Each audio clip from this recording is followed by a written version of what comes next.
लूका रचित सुसमाचार 13 अध्याय उसके 6 पद से पढ़ना है। फिर उसने ये दृष्टांत भी कहा, किसी की अंगूर की बारी में एक अंजीर का पेड़ लगा हुआ था और उसमें फल ढूंढने आया परंतु ना पाया। तब उसने बारी के रखवाले से कहा, देख 3 वर्ष से मैं इस अंजीर के पेड़ में फल ढूंढने आता हूँ परंतु नहीं पाता। इसे कहा डाल कि यह भूमि को भी क्यों रोके रहे।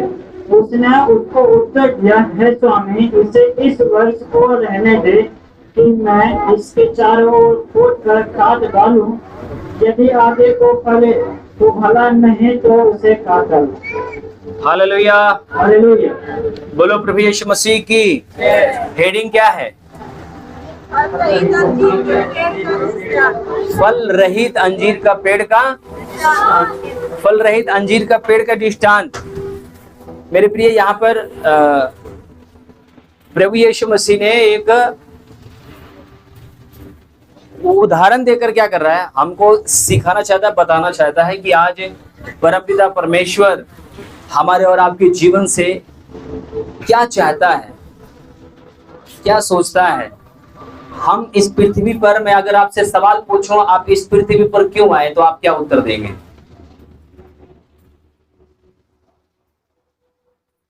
आप पृथ्वी पे क्यों आए?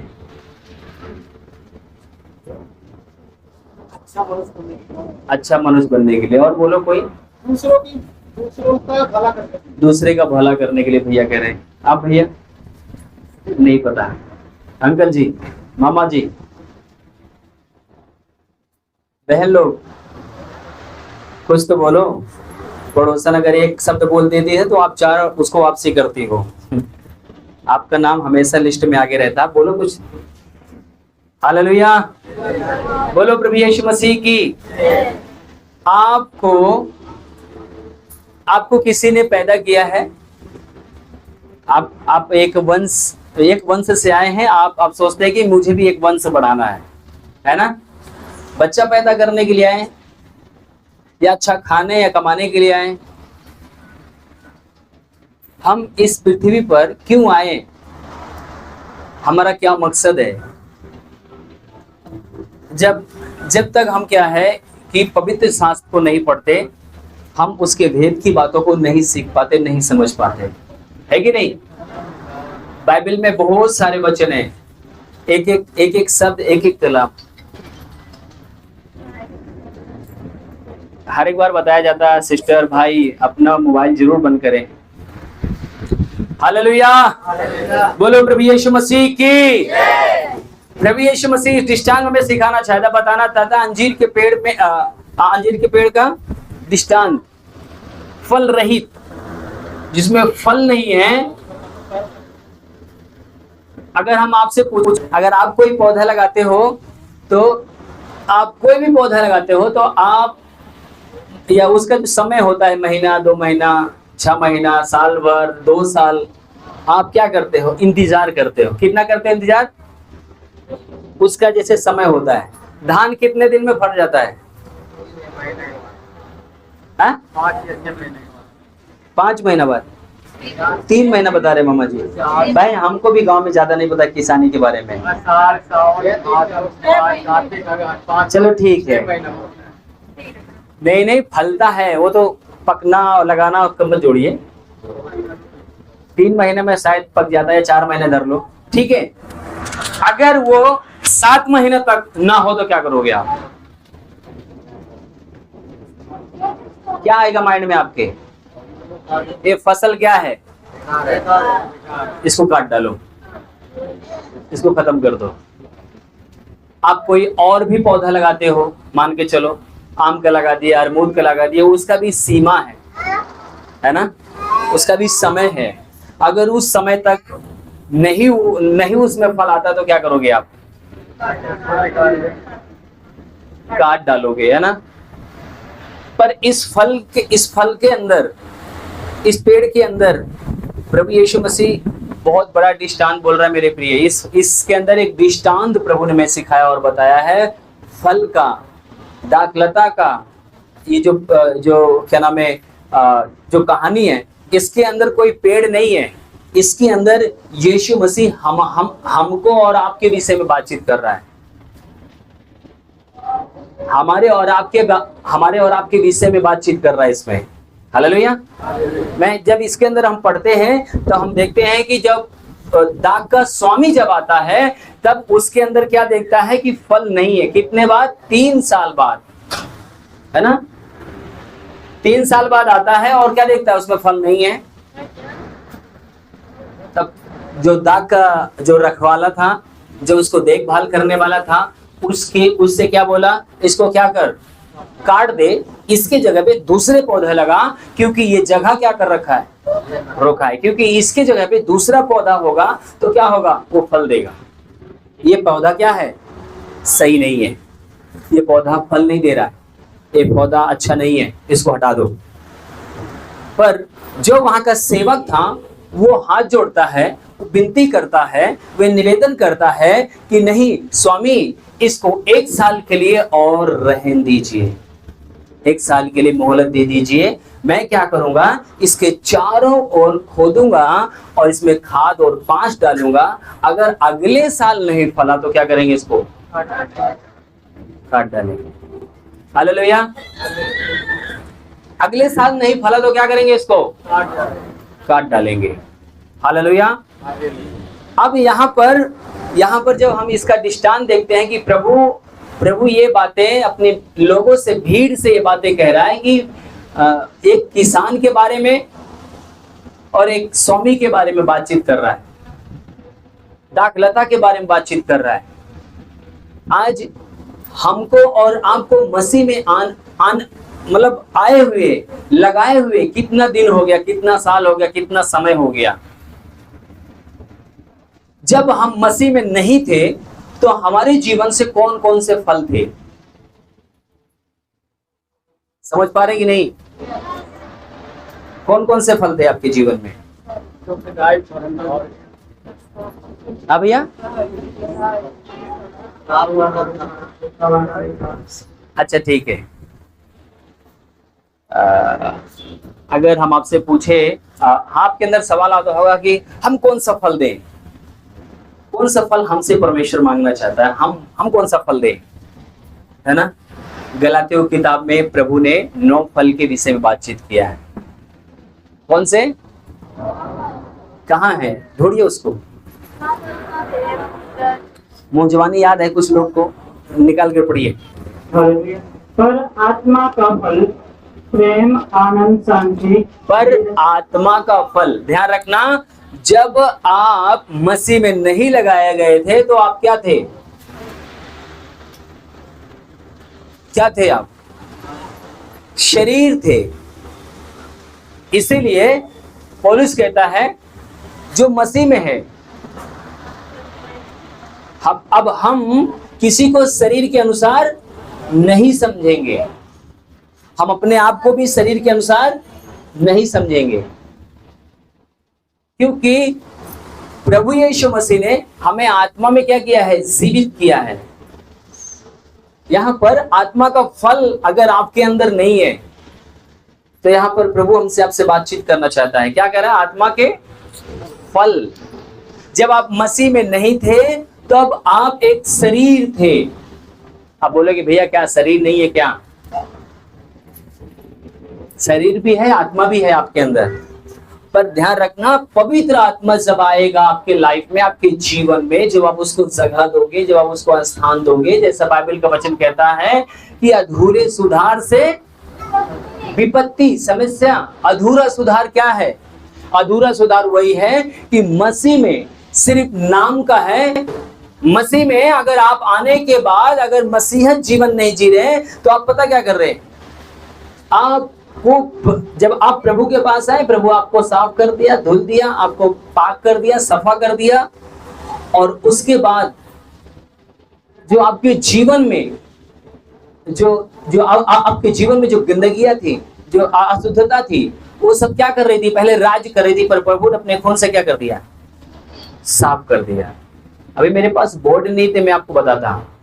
मान लीजिए कि मैं यहाँ पर एक गोला बना देता हूं, यीशु ने इसको अपने खून से क्या कर दिया? साफ कर दिया। साफ करने के बाद पता है व्यभिचार का अटैक हो सकता है, चोरी का अटैक हो सकता है, गर्भपात का अटैक हो सकता है, झूठ का, कोई भी चीज, जैसे तीर होती है ना, तीर जब किसी व्यक्ति के ऊपर, जब अगर आपने धारावाही में देखा हो कि पहले अगर आप लोगों ने देखा होगा धारावाही में, जब तीर चलती थी तो एक सुरक्षा कवच होता था ना, देखते होंगे सब आकर सारी तीरें उसी सुरक्षा कवच में टकरा के फिनिश समाप्त हो जाती थी। ऐसे ही जब यीशु अपने खून से जब धुल देता है, आपको साफ कर देता है, आपको लहू का बाड़ा बांध देता है। आयुब की पत्री में, आयुब की किताब में वहां पर दिखाया गया, परमेश्वर ने बोला मेरा दास क्या है, पवित्र है, निर्दोष है, आज्ञाकारी है। उसके विषय में परमेश्वर ने मतलब की बड़ाई किया आयुब के बारे में। और शैतान बोलता है तूने उसके ऊपर क्या किया है, बाड़ा बांधा है, मैं बिगड़ तेरी इजाजत के मैं क्या करता हूं, उसको छू भी नहीं सकता। कौन बोलता है? शैतान इस बात को बोलता है, बयान करता है कि मैं तेरे बिगड़ इजाजत का, मैं आयुब के जीवन को और उसके बच्चों को, उसके धन संपत्ति को मैं टच भी नहीं कर सकता। हालेलुया। आयुब को जब परमेश्वर ने चुना तो आयुब पवित्रता के साथ, धार्मिकता के साथ, आज्ञाकारिता के साथ क्या रहा, बना रहा। इसलिए कोई भी उसके ऊपर तीर वार किया गया बेशक, पर सफल नहीं हुआ। पर आज क्या है कि प्रभु ने साफ कर दिया, प्रभु ने पाक कर दिया। पर पता है ये चीज ध्यान रखना, आप मसीह में आने के बाद ये मत भूल जाना कि आप बीमार नहीं पड़ेंगे, आपके ऊपर समस्या नहीं आएगी, आपके ऊपर व्यभिचार का अटैक नहीं आएगा, आपके अंदर चोरी की इच्छा नहीं आएगा। सारा अटैक आपके ऊपर आ सकता है। पर जब आप आज्ञाकारिता में बने हैं, आएगा एक सुरक्षा का कवच है। जैसे बाइबल बताती है कि परमेश्वर ने आयुब के ऊपर अपने लहू का बाड़ा बांधा हुआ था। हम उसको लहू का बाड़ा बोल सकते हैं या परमेश्वर का बाड़ा बोल सकते हैं कि प्रभु ने एक सुरक्षा बांधा था उसके जीवन में, कोई भी चीजें उसके ऊपर अटैक नहीं कर सकती थी। हालेलुया, हालेलुया, बोलो प्रभु यीशु मसीह की। हाँ, अभी चंगाई का वचन होता तो फट से दिमाग में आता।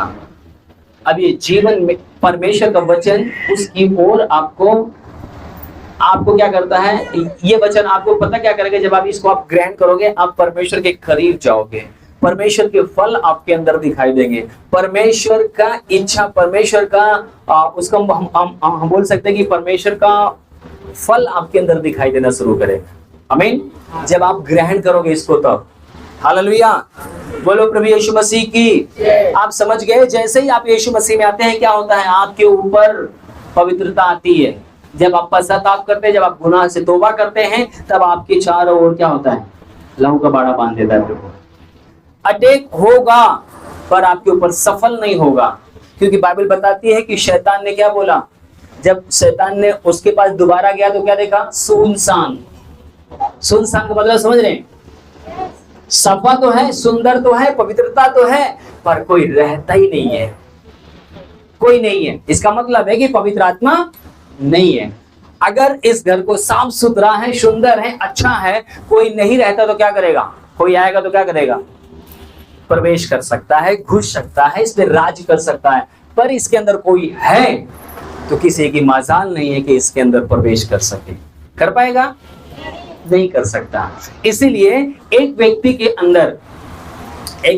अंदर जब परमेश्वर का, आप दोनों कोई बच्चा है मेरे पास, हालेलुया, बोलो प्रभु यीशु मसीह की। हालेलुया, बोलो प्रभु यीशु मसीह की।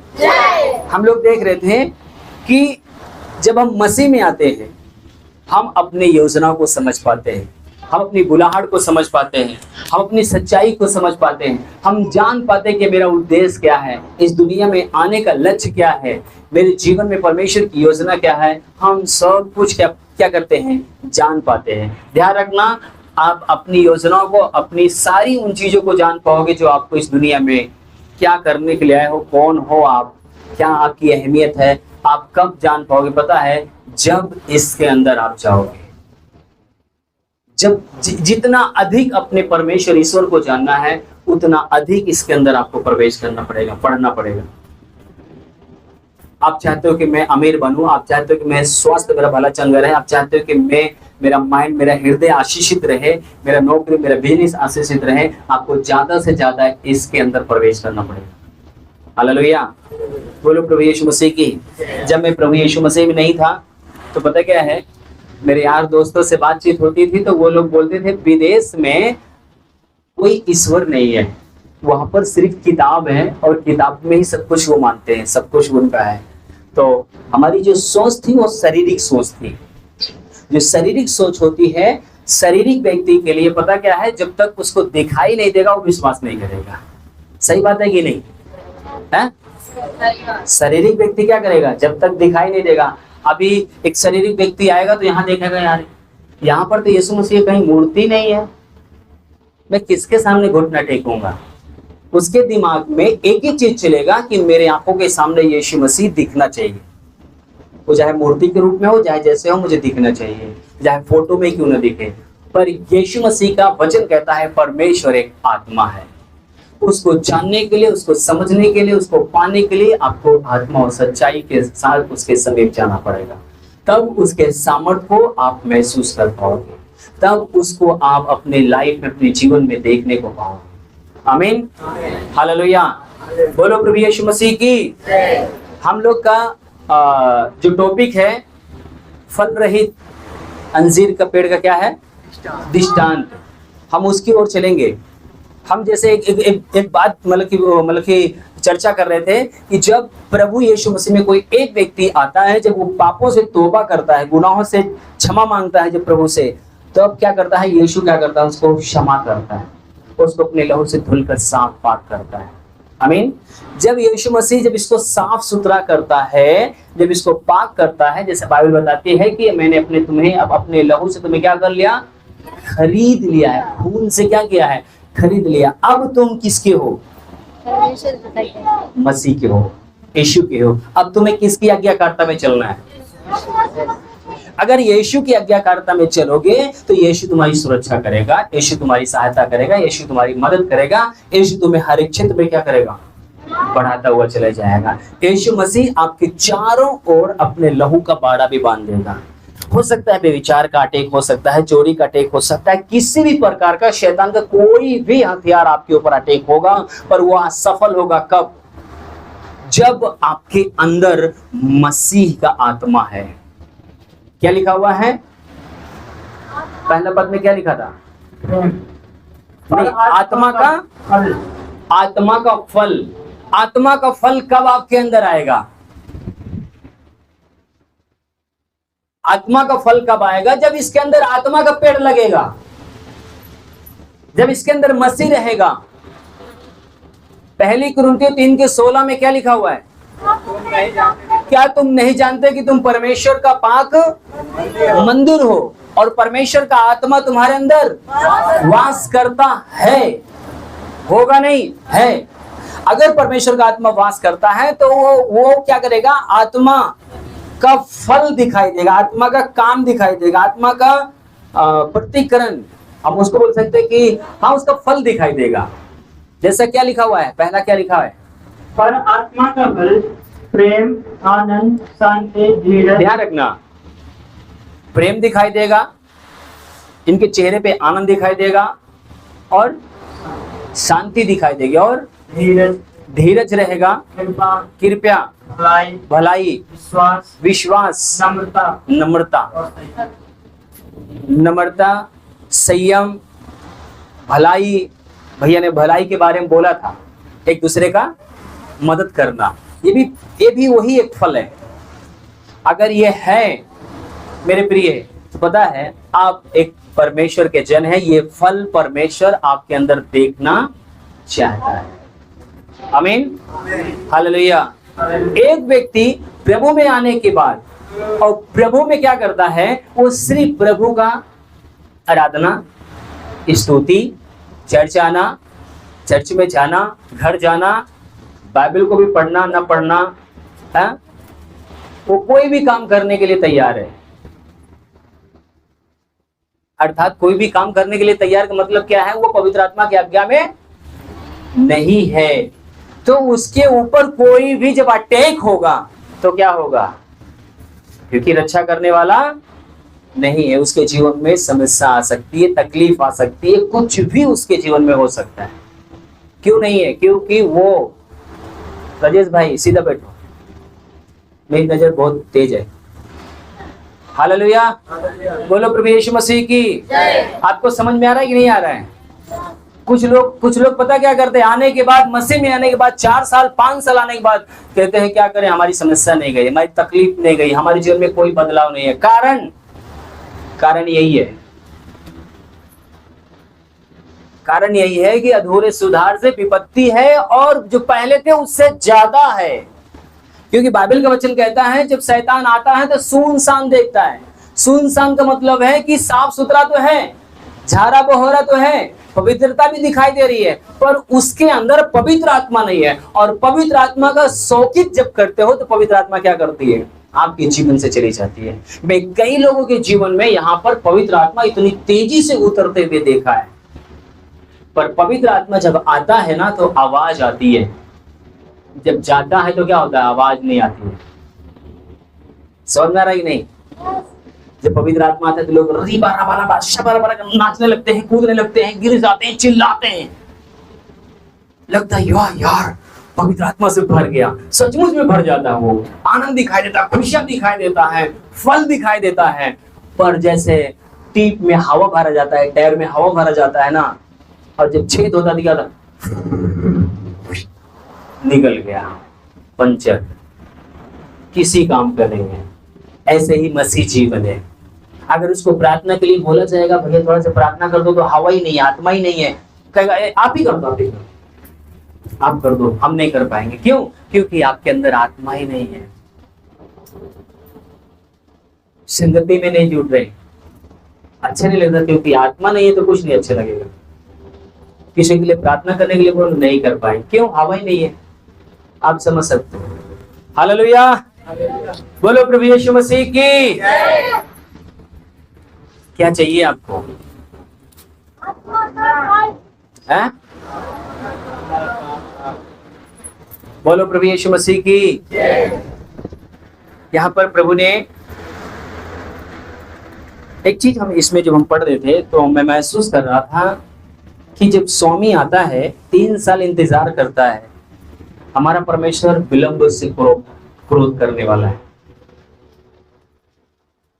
स्वामी आता है, 1 साल आता है, 2 साल आता है, 3 साल आया, और देखने के बाद खुद नहीं, सेवक से बोलता है क्या कर, इस पेड़ को क्या कर, काट दे, क्योंकि इसके अंदर कोई फल नहीं दिखाई दे रहा है।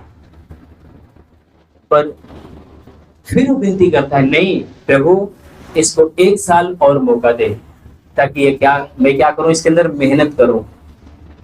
आज हो सकता है कि आप मसीह में इसी प्रकार का जीवन जी रहे हो और पवित्र आत्मा आज आपसे बोल रहा हो कि अभी आपको 1 साल और मौका दिया जा रहा है। एक बार फिर से आपको समझाने का परमेश्वर प्रयास कर रहा है, एक बार फिर से मन फिराने के लिए प्रयास कर रहा है, एक बार फिर से तौबा करने के लिए प्रयास परमेश्वर कर रहा है कि एक बार फिर आप अपने पापों से क्षमा मांग लो, एक बार फिर प्रभु के सामने आओ, घुटना टेको, रो और प्रभु से कहो प्रभु मुझे माफ करो। हालेलुया। परमेश्वर आज भी दयालु है, आज भी अनुग्रहकारी है, आज क्षमा करने वाला परमेश्वर है। अभी मैं यहाँ पर भी कई लोग ऐसे हैं, मैं आपसे पूछूं कितने साल से मसीह में है, तो आप बोलोगे भैया मैं 4 साल हो गया, 5 साल हो गया, पर अभी भी देखो तो आपके पॉकेट में तमाकुल का थैली होगी। कितने लोग तमाकुल खाते हैं? अभी तो कोई नहीं दिखाएगा हाथ, पक्का नहीं दिखाएगा। अभी भी लोग बीड़ी पीते हैं, अभी भी आप व्यभिचार करते हैं। प्रभु यहाँ पर क्या कर रहा है? फल रहित पवित्र आत्मा छोड़ देता है, आपको छोड़ देता है, जाओ मैं तुम्हारे अंदर नहीं रह सकता। क्योंकि बाइबल कहती है परमेश्वर पवित्र है, आप शरीर का काम नहीं कर सकते। अगर आप परमेश्वर की आत्मा से भरना चाहते हैं तो शरीर के काम को छोड़ना पड़ेगा। जब शरीर के काम को आप छोड़ेंगे तभी परमेश्वर का फल आपके अंदर दिखाई देगा, उसके आत्मा के अनुसार चलेंगे तब। हालेलुया। अभी मैं नूरपुर में एक बार मैं आपको हो सकता है 2-3 बार बताया, नूरपुर में गया मैं वहां पे, और मैं प्रचार करते करते पवित्र आत्मा ने मुझे बोला कि बोल यहाँ पर लोग बीड़ी पी रहे, दारू पी रहे, तम्बाकू ले रखे, बीड़ी ले रखे। मैंने कहा कितने लोग बीड़ी और तम्बाकू ले रखे हैं? आज आपका जीवन से समाप्त हो जाएगा। आपके अंदर इच्छा नहीं होगी बीड़ी पीने के लिए, तम्बाकू खाने के लिए। मैं आपके लिए प्रार्थना करना चाह रहा हूँ, जितने लोग ले रखे ला के यहाँ रख दो। पता है इतना बीड़ी तम्बाकू माचिस ला कर रखा था। आप आए थे क्या उस दिन? ये भैया भी शायद उस दिन थे। तम्बाकू बीड़ी लाकर यहाँ रख दिया। मैंने बोला अपने पाँव के नीचे रखो इसको, बोलो कि मैं तुझे श्रापित करता हूँ, तू मेरे ऊपर अधिकार नहीं रख सकता है। मेरे प्रिय, सचमुच में जब एक कुत्ता नीचे बैठता है तो क्या करता है? पूंछ से साफ करता है। हमारा आपका सर्वशक्तिमान परमेश्वर पवित्र है, वो आपके अंदर रहना चाहता है, आपके जीवन में वास करना चाहता है, आपको आशीषित करना चाहता है। जब आप अपने अंदर गलंची सेवन करोगे तो कहाँ से आपके अंदर उसका प्रतिफल दिखाई देगा? एक पता है कोई गाली बकता है, कोई कुछ करता है, तो मैं एक बात उसको बोलता हूँ, उनको पता है, उनको बहुत बुरा बहुत कड़वा लगता है। कई बार उनको बोलता हूँ अपने कनस्तर में क्या रखते हैं, जो जिसमें आटा रखते हैं उसको क्या बोलते हैं? कनस्तर बोलते हैं, डिब्बा बोलते हैं, कुछ भी बोलते होंगे आप, पर आप समझ जाओ आटा वाले डिब्बे में आप आटा निकलेगा कि गेहूं निकलेगा? चावल वाले डिब्बे में मैं उनको एक ही बात बोलता हूँ, जिसमें जो रखा जाता है वही निकलता है। आपके अंदर गंदगी है, गाली है, पाप है, वो इसीलिए आपके मुंह से ऐसी बात निकल रहा है। आपके अंदर गंदगी भरी हुई है, वो झलमना जाते हैं, बहुत गुस्सा हो जाते हैं। कई बार बच्चे जैसे गली में निकलते हैं ना, बहन की माँ की बोलते हुए निकलते हैं ना, गाली देते हुए, इधर इधर, तेरी मम्मी ने सिखाई, पापा ने सिखाया है, वो भाग जाता है ऐसे करके। वो सोचते हैं ये क्या पूछ रहा है, ये गाली तेरे मम्मी ने सिखाई कि तेरे पापा ने सिखाया? वो सर खजवाते हुए भाग जाता है, ये पूछ क्या रहा है? हालेलुया, बोलो प्रभु यीशु मसीह की। मेरे प्रिय, इससे हमारा संबंध है। अगर आज समाज में आप देखोगे, पीके पिक्चर में आपको दिखाया गया सबका जाति का, अगर सरदार भाई को पहचानना है तो आप कैसे पहचानोगे सरदार को? उनकी पगड़ी से हम पहचान जाते हैं कि ये सरदार जी हैं। हिंदू भाई को हम कैसे पहचानते हैं? उनके तिलक से, उनके कलावा से, है ना? उनके तिलक और कलावा से क्या करते हैं? हम पहचान जाते हैं कि ये हिंदू भाई है। मुस्लिम भाई को पहचान के दाढ़ी से, उनके टोपी से पहचान जाते हैं। पर जो मसीह लोगों को हम कैसे पहचानेंगे? उनके फल से, उनके प्रेम से।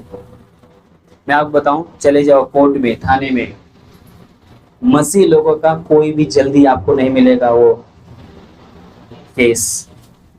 सारे लोग, कोई मर्डर कर रखा है, कोई चोरी कर रखा है, कोई ये कर रखा है, कोई वो कर रखा है। मसीह लोग सचमुच में जो परमेश्वर को जानने वाले हैं, उनका जल्दी आपको केस नहीं मिलेगा, क्योंकि परमेश्वर ने ये सिखाया है। प्रभु यीशु मसीह ने हमें ये सिखाया है, तुम्हें एक दूसरे से क्या करना है? प्रेम करना है। आमीन, हालेलुया, बोलो प्रभु यीशु मसीह की। आपसे परमेश्वर क्या चाहता है? फिर से पढ़िएगा भैया उसको दोबारा से। पर आत्मा का फल, नहीं, वो दूसरा वाला वचन। फिर उसने उससे यह दृष्टांत भी कहा, फिर उसने उनसे यह दृष्टांत भी कहा, किसी की अंगूर की बारी में हाँ, एक अंजीर का पेड़ लगा हुआ था। एक अंजीर का पेड़ क्या हुआ था? बोलो हम, बोलो हम एक पेड़ है। कौन सा पेड़ है? अंजीर का नहीं है। आप मसीह के हैं। गली में आप जाते हैं, पता है कुछ लोग मुझे आलू लोहिया वाला जा रहा है, हालेलुया वाला जा रहा है, ऐसा करके बोलते हैं। हालेलुया का मतलब है परमेश्वर की महिमा करना। उनको ये नहीं पता कि मैं कर क्या रहा हूँ। यीशु वाला जा रहा है। हमारे गली में, हमारे मोहल्ले में सब हमें मसीह के लोग, मसीह के नाम, हो सकता है कुछ बच्चे मेरा नाम नहीं जानते, हाँ यीशु वाला ये, इतना जरूर जानते हैं यीशु वाला है। एक दिन गोदाम पर हमारे सुरेश भाई पूछते भैया मसीह वाला यहाँ कहाँ रहता है, मसीह की गली कौन सी है? तो वहां के लोगों को हम लोग नहीं बताया, फिर भी वहां के लोगों ने बोला वो जो दिख रहा है ना, इसी गली में चले जाओ, लास्ट में वहीं पर सब मसीह वाले हैं। हालेलुया। इसका मतलब है कि हम मसीह के पेड़ हैं। अब अगर हम मसीह वाले वहां पर गंदगी फैलाएंगे, दारू पिएंगे, जुआ खेलेंगे, दारू तमाम उन गलत काम करेंगे, अरे यार ये कैसे लोग हैं? कैसे लोग हैं अंकल जी? क्या बोलेंगे आपके बारे में? जोर से बोलो।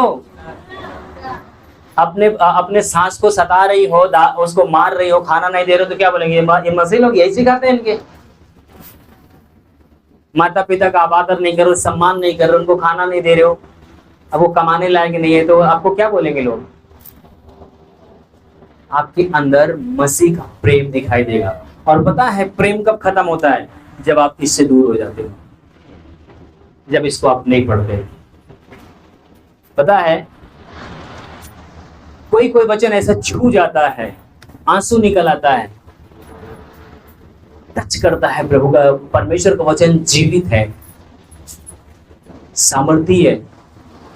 बाइबल का वचन कहता है हृदय हृदय गुर्दे गुर्दे क्या करता है? छेद करता है, आर पार करता है। आमीन। जब ये वचन पढ़ा जाता है तो बहुत सी दुष्ट आत्माएं जो आपकी आंखों से नहीं दिखाई देती, वो चीखना चिल्लाना शुरू करती है। क्यों? क्योंकि वचन सामर्थी है। आमीन। वचन आपके हार्ट को, आपके हृदय को छूता है। अच्छा, आपको याद है पौलुस का कौन सा ऐसा चीज था जो छुआ, जो पौलुस धराशायी हो गया, पौलुस परमेश्वर को समर्पण कर दिया? क्या था? प्रेम। और वो क्या करो? आंख। पौलुस का ऐसा क्या चीज छुआ कि पौलुस ने अपना जीवन प्रभु को दे दिया है? प्रभु यीशु मसीह ने उसको वचन बोला था, शब्द बोला था, तो मुझे क्यों सताता है, मुझे क्यों सताता है, मुझे क्यों दुख देता है? पौलुस का वाह, मैं मसीह लोगों को मार रहा हूं तो परमेश्वर को मार रहा हूं, परमेश्वर को दुख दे रहा हूं। इतना उसको हार्ट लगा, वो अपना जीवन यीशु को दे दिया, समर्पण कर दिया। इसलिए बाइबल कहती है जो कोई तुम्हें छूता है वो क्या, किसको छूता है? मेरे पुतली को छूता है। शब्द जो था पौलुस को मार दिया, उसके अंदर की गंदगियां को खत्म कर दिया। हालेलुया, बोलो प्रभु यीशु मसीह की। अगर आपसे परमेश्वर दुखी है, नाखुश है, तकलीफ है उसे, तो एक ही चीज है कि आपके अंदर परमेश्वर का गुण नहीं है, परमेश्वर का फल नहीं है। आपके अंदर वो परमेश्वर देखना चाहता है कि मेरा फल आपके अंदर दिखाई दे। आमीन, हालेलुया, बोलो प्रभु यीशु मसीह की। फिर से पढ़िए भैया, इसको थोड़ा समझना चाहिए हम सबको। फिर उसने ये दृष्टांत भी कहा जी। किसी अमरूद की बाड़ी में एक अंजीर का पेड़ लगा हुआ था। हाँ। वह उसमें फल ढूंढने आया परंतु ना पाया। तब उसने पानी के रखवाले से कहा, 3 वर्ष से मैं इस अंजीर के पेड़ में फल ढूंढने आता हूँ। 3 साल से वो फल ढूंढने जा रहा है, पर एक भी फल उसके अंदर। प्रतिदिन परमेश्वर आपको देख रहा है कि आपका जीवन शैली कैसे है, आप कैसे स्वभाव में हैं, आप कैसे चरित्र में हैं, कैसे लोगों से बातचीत करते हैं, कैसे आपका जीवन है। 3 साल से परमेश्वर क्या कर रहा है? उनके अंदर देखने जा रहा है, वो मालिक देखने के लिए जा रहा है, पर उनके अंदर कोई फल नहीं दिखाई देता है। फिर भी यहाँ पर यीशु मसीह कहता है कि अभी भी यीशु मसीह हमारे और आपके लिए क्या कर रहा है? पश्चाताप कर रहा है, घुटना टेक रहा है, क्षमा मांग रहा है प्रभु से कि प्रभु इनको माफ कर दे। मैं अभी भी इनको अपनी आत्मा के द्वारा इनसे बातचीत करूंगा, इनको समझाऊंगा, इनको बताऊंगा कि अपने पापों से तौबा कर ले, अपने पापों से वापसी आ जाएं, पापों से माफी, अपने जो गुनाह और पाप किए हैं उस ये माफी मांगे और फिर ये प्रभु के पास आ जाए। आमीन। आपको समझ में आ रहा है कि नहीं आ रहा है? अब आप देखिए आपके अंदर कौन सा फल है। अब आप देखिए कि आप कैसा जीवन जी रहे हैं। परमेश्वर किसी दूसरे से नहीं, आपसे बातचीत कर रहा है। किसी यहाँ कोई बाहरी व्यक्ति नहीं है, परमेश्वर आपसे बातचीत कर रहा है कि प्रभु आपसे कहना चाहता है क्या आपका जीवन मसीह है क्या? मैं आपको बताना चाहता हूँ, जिस दिन परमेश्वर का वचन अपने अंदर मसीहत अपने अंदर आप देखना मतलब दिखाना शुरू करेंगे। आप पता है जब मत्ती 25 अध्याय जब आप पढ़ते हो तो वहां पर हम देख पाते हैं, वहां पर हम समझ पाते हैं कि प्रभु परमेश्वर कितना लोगों की प्रीति न्याय करने के लिए एकदम टाइट है। कैसे कैसे लोगों को दाहिनी हाथ रख रहा है और कैसे कैसे लोगों को बाईं हाथ रख रहा है। जब आप मत्ती रचित सुसमाचार 25 अध्याय पढ़ोगे तब वहां पर आपको समझ में आएगा। प्रभु साफ साफ कहता है वो लोग दाहिने हाथ में होंगे, कौन लोग दाहिने हाथ में होंगे? जो आत्मा का नौफल लिए हुए चलते हैं, जो लोगों के ऊपर दया करते हैं, जो लोगों के ऊपर तरस खाते हैं, जो प्रेम दिखाते हैं, जो नम्रता दिखाते हैं, जो एक दूसरे को ऊंचा करते हैं, जो एक दूसरे को आदर देते हैं। परमेश्वर उनके लिए बता रहा है। आज जितना हिंसा फैला रहे लोग, जितना नफरत फैला रहे हैं, ये हमारे प्रभु का काम नहीं है, ये शैतान का काम है। आज ही अगर आपके अंदर मसीहत है तो अपने दुश्मनों को माफ करोगे। अगर शैतान है तो मेरे प्रिय आप तो दूसरे को परेशान करोगे, पर दूसरों को भी उत्साहित करोगे, जाओ इनको सताओ, इनको परेशान करो। हालेलुया। आज मसीह लोग किसी के घर में घुसकर या किसी को सता नहीं रहे, परेशान नहीं कर रहे हैं किसी के भी जीवन में जाकर, पर आज समाज के लोग जिनके अंदर परमेश्वर नहीं है, शैतान उनको उपयोग कर रहा है। हालेलुया। ध्यान रखना, इन सब का न्याय होगा। परमेश्वर हमें क्षमा करे, परमेश्वर हम पे दया करे, क्योंकि आज हम भी अपने शब्दों के द्वारा किसी न किसी को ठेस पहुंचा रहे हैं, अपने स्वभाव के द्वारा किसी न किसी को ठेस पहुंचा रहे हैं, अपने जीवन से किसी न किसी को हम लोग पता क्या दुख दे रहे हैं। हालेलुया। पर प्रभु ने ये इस कार्य के लिए हमको आपको नहीं बुलाया है। बाइबल का वचन बताता है कि जब उत्पत्ति में जब हम आप पढ़ते हैं तो परमेश्वर का वचन कहता है कि परमेश्वर ने आदम और हवा को आशीष दी और क्या बोला? जाओ काम करो, सबकी सुरक्षा करो, देखभाल करो। शुरुआत में ही परमेश्वर ने सबके ऊपर सुरक्षा करने के लिए, प्रेम करने के लिए हमको आपको दिया हुआ है। जब इसको आप मानन करोगे तब आपको समझ में आएगा। आमीन।